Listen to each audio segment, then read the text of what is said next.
It just happened, folks. Another volcano has erupted in Iceland, and this is already the 9th consecutive eruption on the Reykjanes Peninsula. Fountains of lava are shooting meters high into the air, the famous Blue Lagoon has been evacuated, and the locals probably aren't even surprised by the volcanic activity anymore. Today, we're going to take a look at exactly what happened, why Iceland is so volcanically active, and what this means for the future. Be sure to stick around until the end so you don't miss any original footage. A warm welcome, everyone.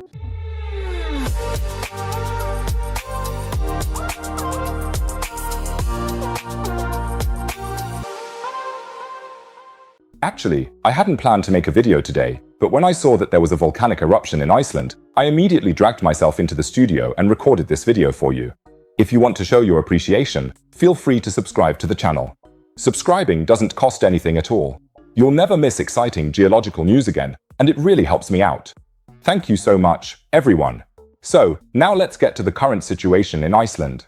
At 3:54 this morning, an eruption fissure began to open in the northern part of the Sundhnúkur crater row. And this is not just a little hole, we're talking about several hundred meters in length. Imagine standing in front of a crack in the earth that's as long as several football fields. From this crack, fountains are now shooting out, forming a veritable curtain of glowing lava. It's pretty spectacular, even though it's obviously a serious situation for the people on site. But the good news is, so far, no infrastructure is at risk. The lava flows are mostly moving into uninhabited areas.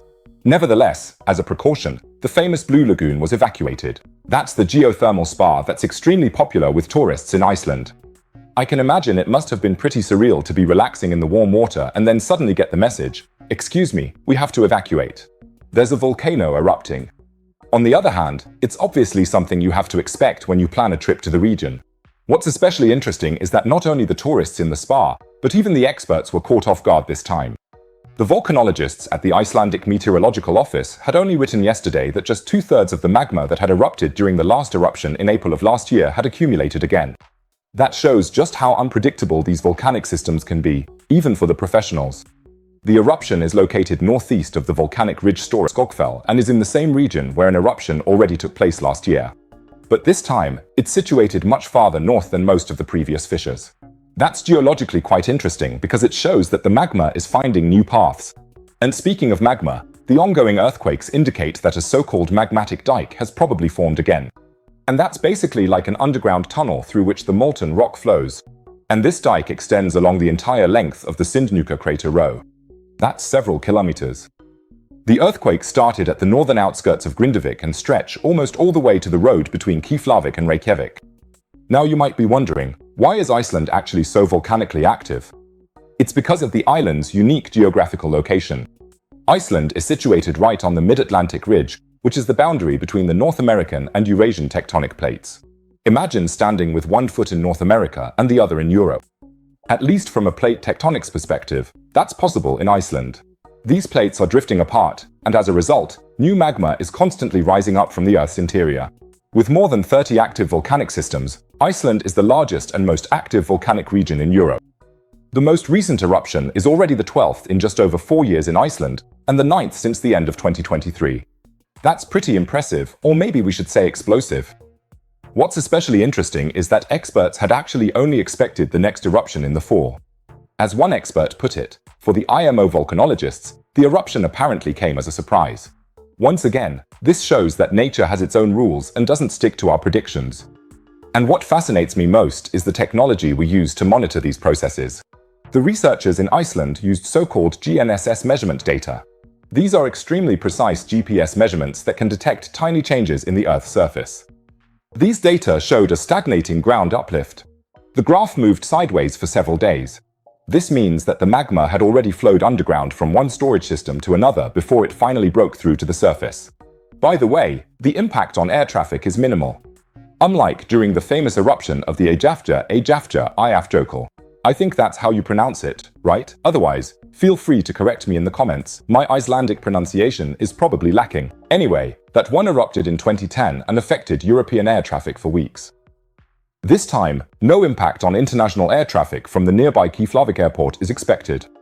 By the way, the lava itself is about 1200 degrees hot and flows at a speed of several meters per hour. Sounds slow, but when you consider that it's molten rock, that's actually pretty impressive, isn't it? For the residents of Grindavik, the situation is of course anything but relaxed. The town, which used to have just under 4,000 inhabitants, was largely evacuated last year and is still mostly empty. It's really tragic. People had to leave their homes because the volcanic activity has increased so much that living a normal, safe life is impossible. The harmful gas cloud produced by the eruption is currently drifting north. It's mainly sulfur dioxide and other volcanic gases that can irritate the respiratory tract. That's why it was so important for the authorities to react so quickly.